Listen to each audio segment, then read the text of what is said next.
আসসালামু আলাইকুম। ভয় ভয় করবে কেবল আল্লাহকে। বিসমিল্লাহির রহমানির রহিম। ভয় কোরআনের ভাষায় ক্ষুণ্ণ মানুষের একটি স্বভাবগত বিশেষত্ব। মানুষের মধ্যে ভয় পাওয়া এবং কোনো কিছুকে ভয় করার ভাবধারা অত্যন্ত স্বাভাবিক।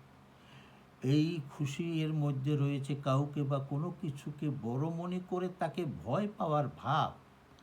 মানুষের মধ্যে ভীতির সঞ্চার হওয়া এবং সেই ভীতির কারণ এড়িয়ে যাওয়ার স্বাভাবিক প্রবণতা স্থায়ীভাবে বিদ্যমান।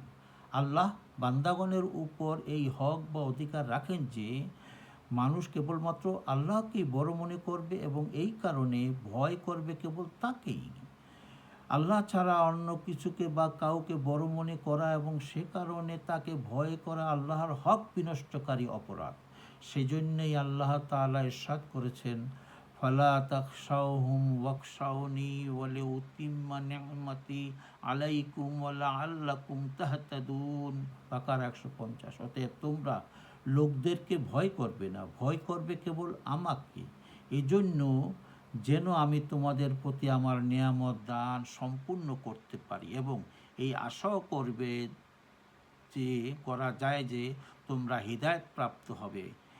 এটি মওলানা মোহাম্মদ আব্দুর রহিম রহিমাহুল্লাহর আল্লাহর হক বান্দার হক থেকে নেয়া।